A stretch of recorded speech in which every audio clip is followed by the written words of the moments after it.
tu ni Kuki News ve zo se na bon chawin lem nei win tu ni 7 August 2025 ai ta in nang hon hin velo chun 8 August hung heading ai ta in aji chu video ho hi akisim ting le nang hon minute som thumham khat navet jiwang wa hi ei ho a hol to ho dinga hi phat sot phi lut ji a hi in chule tu la hi kei ho langa hi revival camp kanevin revival camp a hi akizawa hi le phat hi akinei zep ji po in hi za chu gei ta hung ke upload khaji a hi in ai ti chu hi zong le a boy na chu po in hi zong le igam sung inam sung wa thil so ho adi pa hi I het team deu hi kho sa na jala hung ki bol ji ai ti pa hi in a het team deu win viewer so hi ngan het team now kain thum hin tin tu ni I holim na deu a hi le KNO UPF in PR atha khat a hin bol kit ni ti a hi in chule join meeting kim makai na anaki bole ti ho chong hi mu ai ki nin ahi le tu lai hi masanga jong ka seima banga igam sungo wa hi president rule laya hi kuki chaten jong PR mama hi gal e bol kit ve ti hi zo hechi wa hi igam sungo wa president rule hi in ai hon tu le tu ahi press release a gal sa no press release a nasata igam sungo wa na I to hi chi chung chang ho I hin sei deu aban ba na hi igam sungu wa koi ho hin hin do wa koi in I thima ding ho sei wa koi hin I hat na ding wa na to bam ti ho jong hi igam sungu wa thil so dan ho in vet chen ki dewa hi ama sapen in ga velo hen KNO UPF in press statement a hin bol na tunia a hin bol na wa hi thil ho jo si hi anaki he so ke anaki ve so ke hin hizi achu thu tampi a hin savin a bona hi explain ka hin bol lo ding ai a chaina a poimo lai ho hi he thim na dewa ka sei ding ai tunia KNO UPF in press statement a hin bol na wa a last para lang hi anavechi leu hen ama ho hin hil chit na a hin nei to bango a hin hichi May 3 2023 masanga chu su in hichi su agreement anaki demand anaki sign pen chu hi le local autonomy ahi lawai TC Territorial Council hichi ho hi under state of Manipur hi anaki thum ahi in Manipur gamsunga Manipur government noya ki vai po ding ahi wanga so autonomy ahi lawa hi le Territorial Council hichi ho anaki thum ahi in ahin la hetman lo hi la May 3 2023 a gal ihin nei wa community teni ki ka ethnic teni ki ka boina sangta ahung hlun phanin tu a hi cho chu akidal ha in demand pa hi TC hitalovin union territory with legislature hi summit anaki bola hitai SOO10 summit anaki bola 1st September 2023 as a government of India hinga hi New Delhi anaki summit hitai ti hichi an seu chi masanga tu chunga su extend a bol masanga wa jong su spokesperson Dr. Pu ahin pu aron ahin amanin jong ana seijing ke chu hichi chu ahi wanga tu chunga mi tampi ipi bola lungkim lo ham ama hon hichi a sei wang wa agreement sign ahin bol naw ahung viral la chu mi pi zo se lung han hi pg ham tel a sign bol na wa chu thu kiji ho chu hichi chu mi pi lung kim lo aban le Manipura secretary pun zong sei chula chief secretary in zong a sei hichi wa hi kon epi sei zong le sign ki bol na a chu lekha akichi ta akiji a hi in adang dang thu manipulate ball hi vin adi lo say hi vin lang new so the thang hi vin iza kai chu sign a ball now lekha a chu akizi so ke thing sana kizi a hi ti a chu ana sei thin sai chu ai wanga tu chunga press statement hung ki ball kit na KNO le UPF a ko na hilchit na ahin nei now a last line langa hi masanga anaki demand chu ahi le TC ahi lo la autonomous district ti ho he anaki demand ahi in ahin la gal ahung uma patna chu hi chi demand pa hi kidal ha hi tai ti chu departure ki ball hi tai che pa hi departure ki ball in hi chiwa TC demand ki ball na chu union territory a ki hiel a hi tai ti a hi chi hi Indian government of India hinga hi 1st September 2023 langa chu anaki summit zo hi tai ti a hi ahin sai kit mo chu chule achai na pe na asai na jong hi ga veleu chun tu chunga su renew ki ball hi chi hi masanga hung ki ho theina dinga talk agreement sign ki ball hi in tu le tu a su group hon jong government hinga representative hi na khatna kitup le ki doi pen ki demand chu a hi le UT with legislature hi ki thum ai ti pa hi ain sai ki ve ti jong hi mo a hin la ka sai ma banga chu iza kai sign ki bol na a thu ki ji pa chu ki chi pi a hin hi chi thu ki ji pa ki mo na ge go a sign a bol je wa chu mi pi lung kim lawa hi ti pa hi het thim na dewa iga sei ket wa hi in chule tu ni a Kuki Inpi Manipur ama sa chu Kuki Inpi tam tele tu ai Kuki Inpi Manipur zonga thau thau kit na lain i gam sung inam sungo wa hi thil zo se cho boile thil zo se a hi na ding bang ta Dinpi ngam lo Kuki Inpi Manipur ho hi katino mi nai hoi ta geloven lang inam sunga phungle changa ki khen na zat chom chom boina hung do ho a hi lo le leader zat chom chom a hi lo le lam kai ama ho ma cham chama hin tung do oi Kuki Inpi ngan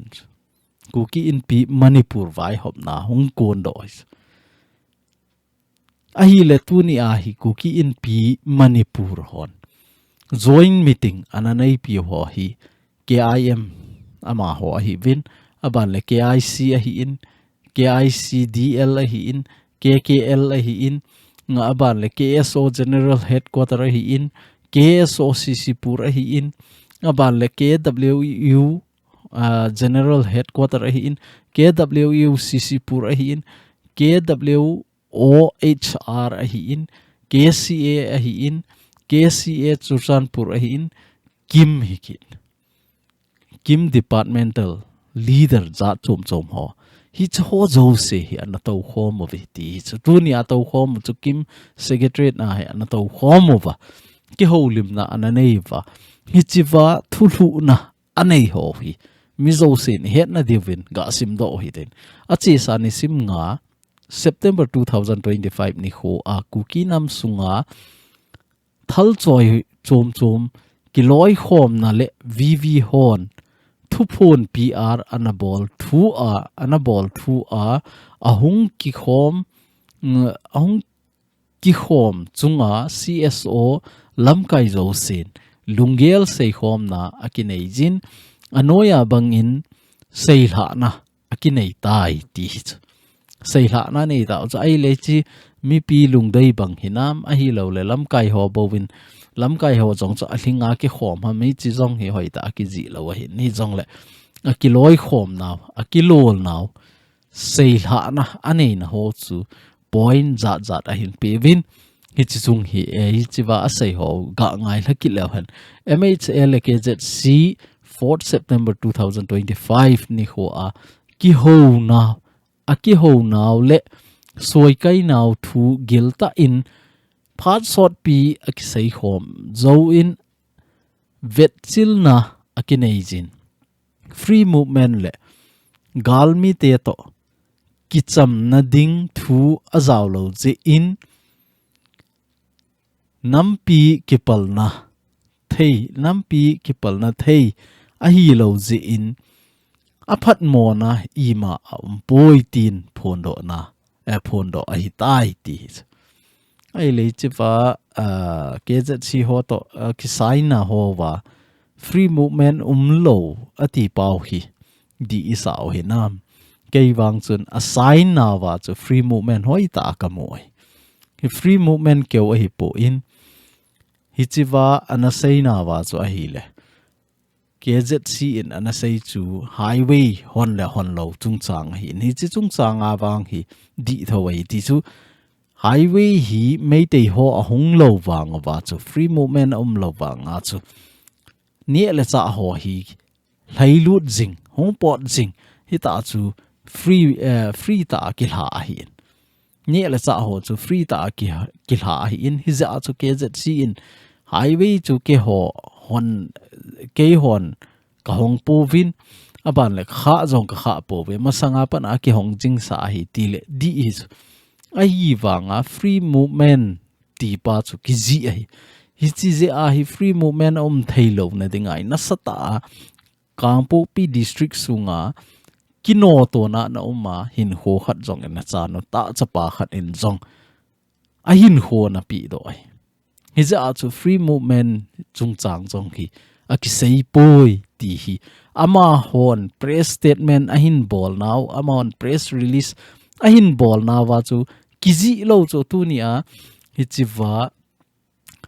SOO ho thupon banga hi TC anaki thumin tu a hi UT a ki thum tai ti hi cho ai wanga sign a chu UT ki thum na jong lo Manipur integrity ke thailo ding ti a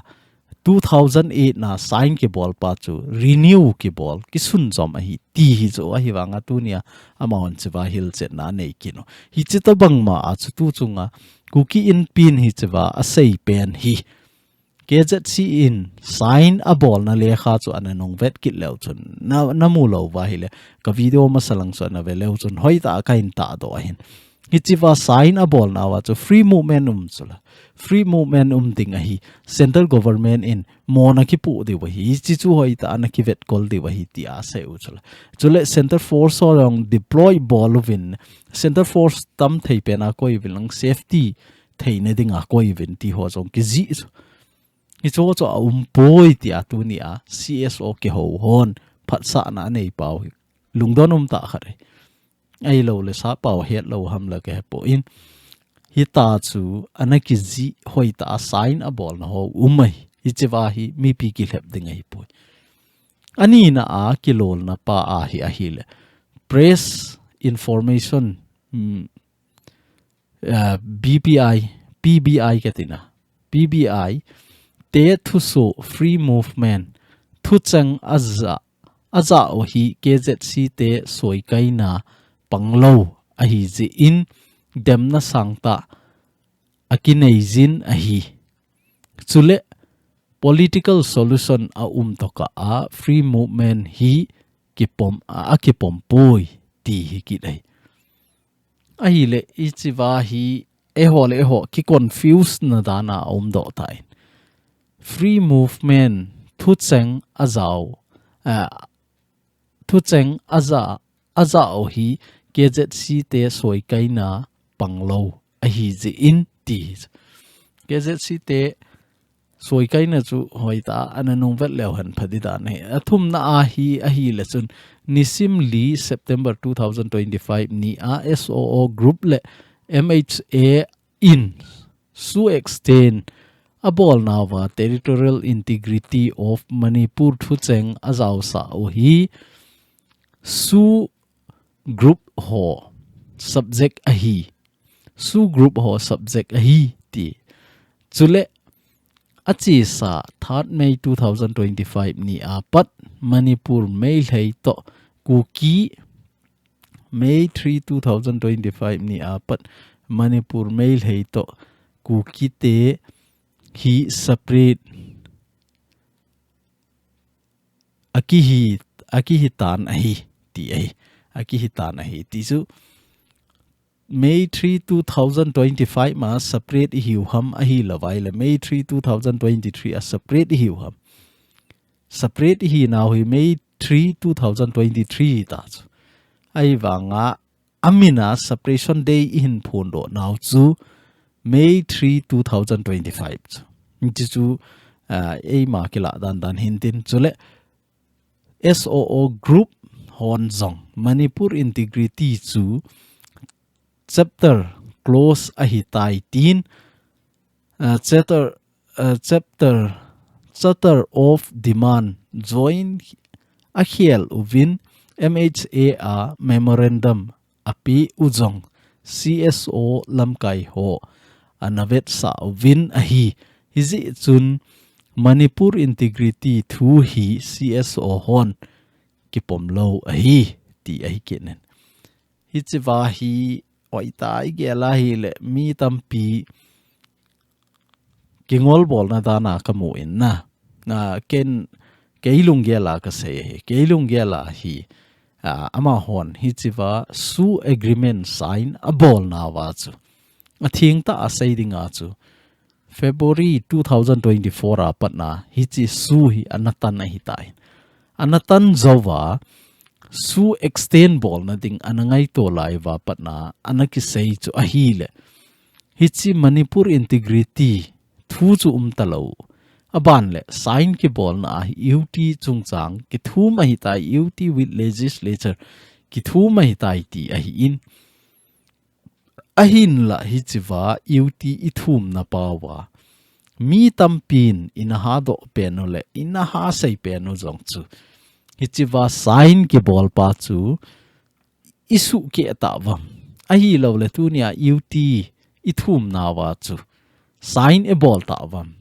hi chi chu sign a bol wa hi chi chung chang a ke ho ding ti le chun thu chom khat ahin la tu nia ki sei dan hi ahi le Manipur integrity chungchang integrity chu chapter close ahi tai ti ahin a close na chu kimulo ahi tu nia na a close jong kimulo aban le demand I hiel naw jong kimulo lai ahi tu ni chan ge memorandum ipi lut no wa ahi le chun su extend ki bola sign ki bol na chu ipi bola Manipur integrity ki thelo ring ti a chu sign e bol ham hi chi kum khat ading bo hi ticket de wahin kum khat ki chai han lang le su extend akibol ma sat kit lo wa hi le tok thailo ding hi hung ki ticket ding su extend hin ngai to kit deu su extending teng le Manipur integrity hung zau kit ding hi chi teng le chun kum khat ading bo hi ticket deu hi chi teng le iti a chu I hiel deu ham hi chi rong hi aboya boyum khat nai Iza achu hoi ta I gel phat wa ngai ithil hu na ho adi poi nam volunteer ho le thal choi kiloi khom chom ho a ko na thu so hung ki bol ho le UKNA a ko na nam sunga kiloi khom na zo sin ki ho to a Manipur integrity le tripartite tok bom lo na thu so ninga ka a bol diu circle hinga kiphin na a bol diu ti thu hi Kuki Inpi le aba kai cheng kiloi khom na lam kai cheng in gilta in akigel khom in hi chi thu hi CSO thalhenga KZC lam kai ho soi kaina a hi lo ze in agang thei pe na UKNA lam kai ho to CSO president le secretary zosi to kimu to a sei khom din phat sa hi ti a hi ngaba le kiloi khom na ali na pa hi a hi le milham chunga HOUTE kilha le KWOHR rally cancel thu a Kuki thingnoi organization hon nam adinga tom ngai ta a apan la jing hausa upa apan la jing hausa upa ti na hin pan la jing hausa upa lam kai chule milham ho chunga ka la le dei lo ta gi na vo na chule nam adinga to gon ho su boina anei ziu hi pha akisapon demna sangta akinei jin tu nung tu ban le namsunga hitabang hi anung so kit na loading in thal choi zo si tepna sangta akinei jin ahi ti ahi abana chu kilol na gup na ahi in war of remembrance a dami coffin ti su hi chiwa coffin mi thi long ki koina dinga thilong koina dinga box ki se mo hi ki sei na hin coffin thu a kim le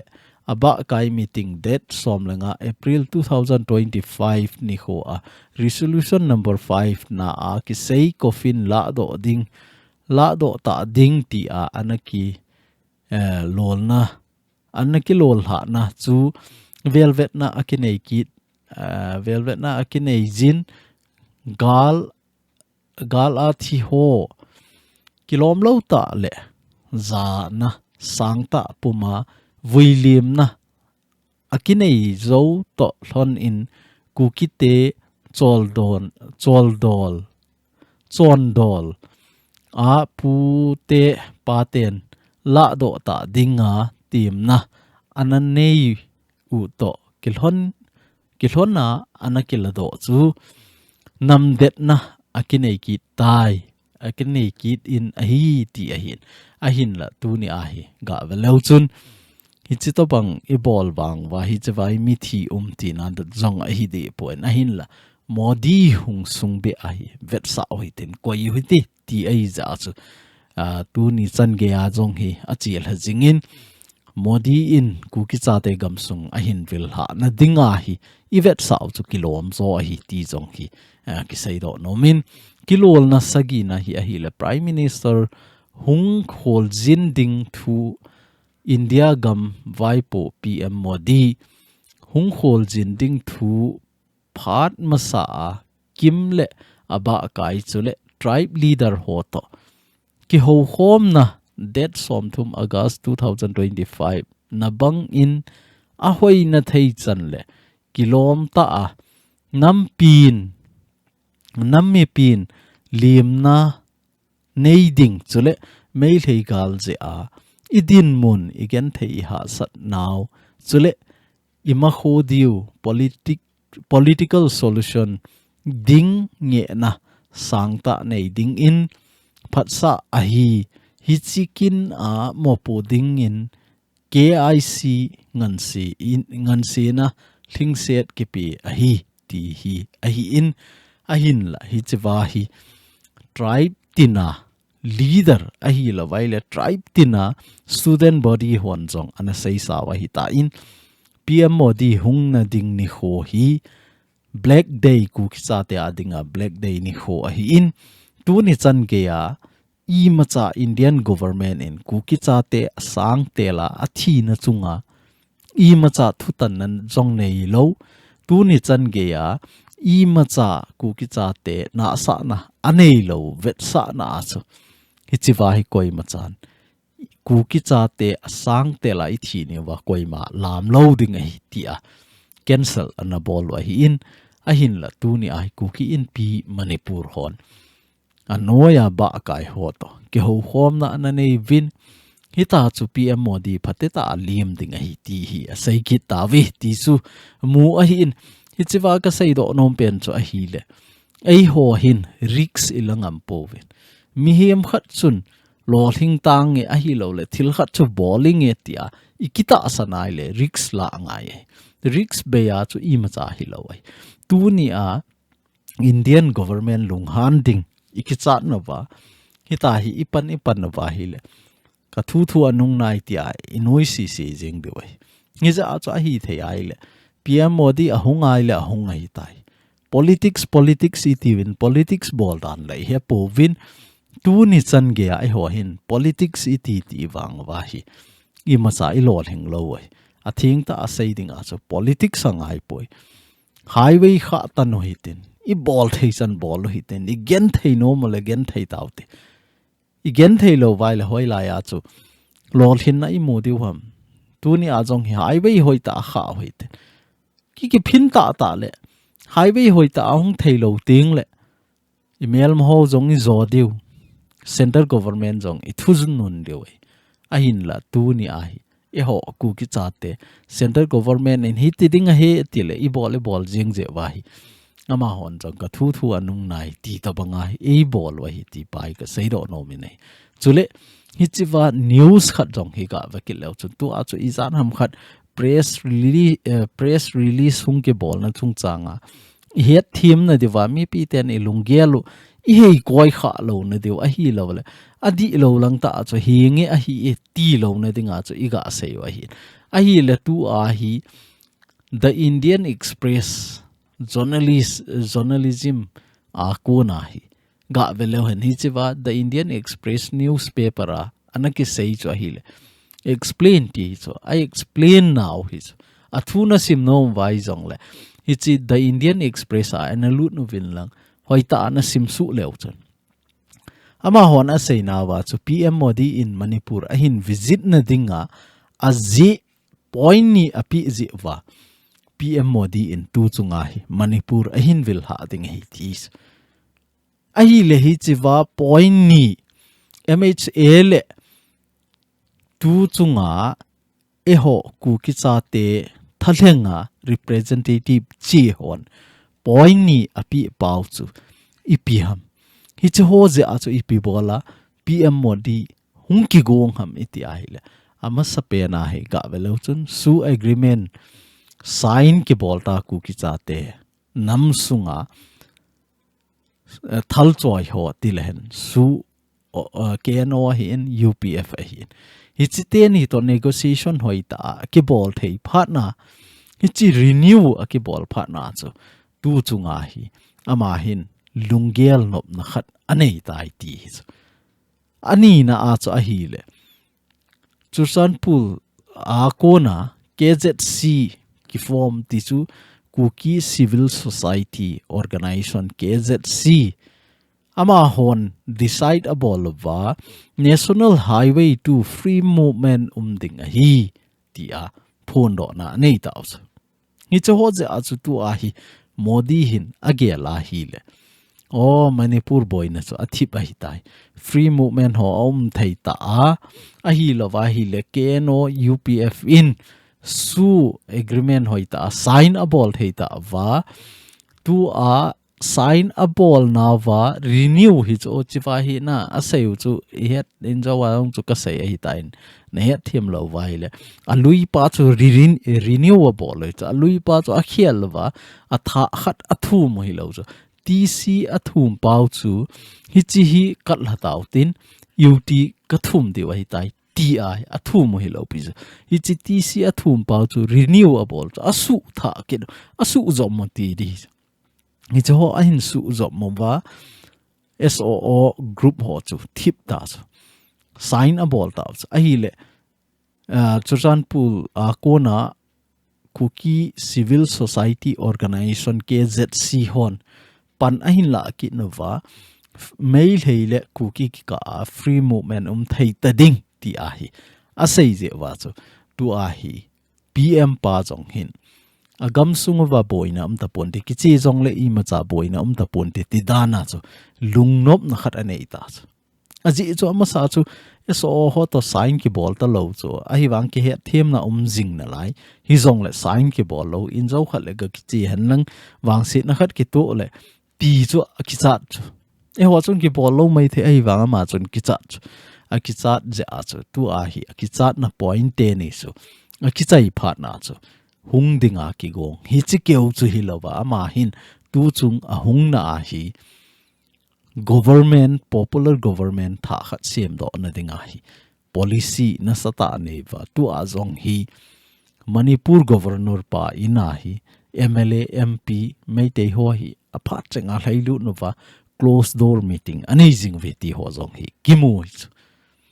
hi china chunga zong hi PM Modi hung na ding chung changa zong hi ga velo chun Eastern Vai Pay IDP welfare committee hon zong tu su a hin bol ven hi chiwa aseyo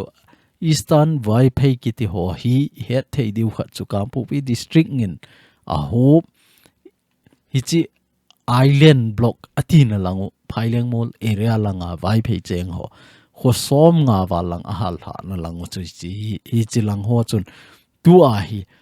dem na hin bol het sa na hin bol so het sak na ti hi vai phei pa wa hi in vai phei pa wa in so wa hi ama hon a sei na wa hi a hi le May 3 2023 ni apat na May te hon thing hang mi ho chunga deilo ta thil a hin boluvin ichanu isopinu ho jong keutola hita chu lam izo sawin mi iu inau izat ham khat itha pi wen inu ipa izat ham khat itha pi wen hi chi to banga gen thei ta ai bolova deilo bola ai bolova i gen thei lai ta wa PM Modi in bon in vil halova tu a hingli le a hung ki do a neu khat a hung ki hi thei pha na aman popular government sim do thei na dinga ka gen thei lai wa bon in vil lova tu a aman popular government sim nop na zala kei ho vote doina hi chi to banga Manipur a hin vil ha got hi ke hon ka pom thei pu ve hi za chu vai phei cha te ko i ma cha hi chi program a hi i pan do de wa hi ti a hi thupi na hi nei ta ve ti zong chu mo hi chu hi za chu ken zong ka support azi chu igen thei I ha sat lai wa chu hung hen mi zo sen a gel chu hung hen lang gam vai pu khat lu bo khat a hi le ama hung hen lang hung su thip le ti chu mi zo sen igen thei lai ta chu ki ngai na chu ngai wa nga a hung ding phat a ki khel phat na chu tu ai koi ma chan participate a bol no boy ti chu iga het the ne device seu hin tin Kuki student organization jiribam le Tamenglong district langa kona hichiwa jong hi het sa na le phon do na a hin bol ven het sa na le phon do na anei hui I to bang het sa na le phon do na a hin nei ham ti ai le abailam langa ga sei le hen KSO jiribam le Tengnopal district sunga KSO leader hon a sei na pe no chu a hi le hichiwa sei vin chuti a hi zi in tuni a panin difang tisu su thip na a hi lo le pom lo na ti ding ha dal ha na ti ding ham hi chi chu ka phong do vi ka bol ta vi ti hi nam mi pi het sa na le phon do na ka hi nei ju vi ti chu a hi le koi ho chu ka pom ta po vi a thi a hi ta vi hi chu ho chu ke ho lam kai a hi ta poi ti a phon do ham tel tu ni a sign ga bol ho na central government to ga ke ho wa kuki lam kai ka hi ti a thu so ga bol wa sign ga bol ho chu mi pi gen thei le ha sat na sata ki to lain mei te hon I khonung na sanu zong thai mang ding a got lai wa gen thei hi banga ki to a hi chi ho he phalowa central government to ga ki ho wa sign hin bol ho chu ki hon kanam lam kai dingin tunia patnin kapom ta po ve ti a phon do na a hin nei vi ti chu hi chi ke so jiribam Tengnopal district a ko na jong mu hi kit ni ti chu ika phon ke no hin tin chole mei te ho hin ipi sai ki taban tel Manipur ima ki ti ho loi hin tunia chu press release in zania chu press release in ball kit novin ama hona sei chu hi chi su agreement pa hi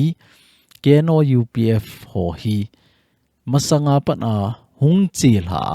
February 2004 29 na chu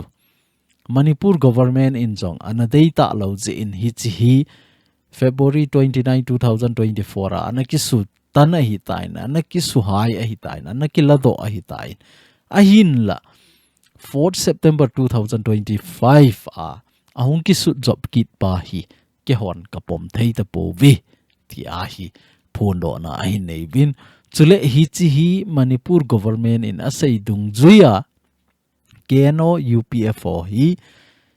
Burma Myanmar ko na hungal jam ho Manipur suke dinga Hong Kong a hi ji vin ke on kapom thei po vi ti a zong hi Manipur ima ho hin phondo na a hin bol vi ti zong hi mo a hi kin in hi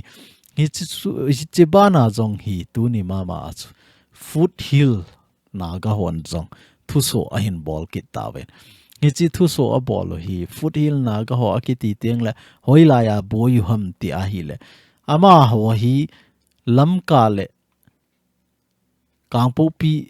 kang goi ki zot na hi chi lam ilam hla na pau hi aboi piu hi zo hi chi aboi pi na chung cho na wa chu tu chunga su ho kem a hin chon do na pau chu hi chi pa pom kit lo chu ama ho na seu chu hi chi wa jong hi hoi ta ga asim lo chun namu thei liu a hi in thing sat kem chu unlawful Kuki militant groups hon hita chu anachon vi ti chu hi chi kharam vai phaya ding a hi in a hin la tu a hi ama hon achom be khatna ama ho deina ki koi vi isu kem chon ho hi amun dei lo na hi chi ke ho gam hi hi chi refugee ho hi chi la ya na sa win gam nei ho gam hi nang hon na dei de ya na bol vi ai THEI le hi chi hin la do gang ven a khuti la wai le Manipur government in mon ki po ding he Kuki le naga na sata hung ki do thei hi ti a jong hi ama wa hin warning a hin bol lovi ti ho jong hi mu hi kit hi hoi ta na simu ven lang sa pau he so ke wa hin tu ni hi kilel thim ja cha ke ham ngap chapo in hi jong le kanam mi te hon het nom diu thu thil ho thu ki so ho inam ki ven theina ding le inam pin thudi pa chu ipi ham ti hi I het nom deu idin pi theina dewa chu tunia hi chu ho hi in sei phong na na wai ti jong chu a chaina dinga kaga sei thein tin chule tunia chu MLA pu hau khlen in jong ama MLA hi na sunga melong ho kho som le ni lang ho jong hi ana ko khomin Kuki cha te langa kona sahil ka lam kai ho ana ko khomin hita chu anni khom na ho jong ana nei ven ama oi kilung to ta in ana ki ho to ven hi chito bang ho hi tu ni chan ge a hi ka pe no wa patna koi ma chan hi chito bang ana bol kha lo wa hi in a hin la hi chito bang tu ni a MLA pun na na hin to a khat la khat kilung to ta pan khom ding dan ho tui banga lon khom ding na hin sei ho hi kei ho jong ka ki pa le jeng ve a hin la ka gam sungu wa kei ho Kuki cha te a ding keu hilovin kei ho milong hon jong ka ngai chat ka dei chat ho hi ka gam sungu wa dinga development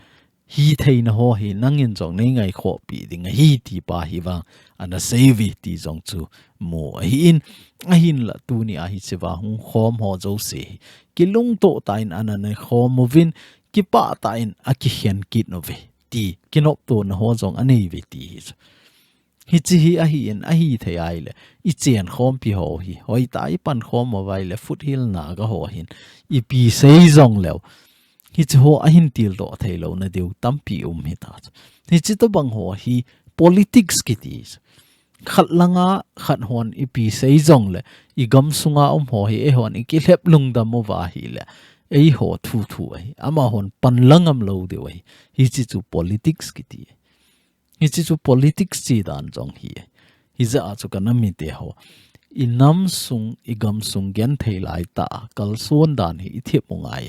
chule HANGSAN ta I pan ngai ai hi ta hi izi achom hiding isei achom hiding ti ho pa bang hi I bol lo de wa thil pha hi ti chu chai nai ga sei thewin tin tu ni Kuki news be jo se na chung chi win ka ke pai na bon chawin pathin in phat thein bu jing taw han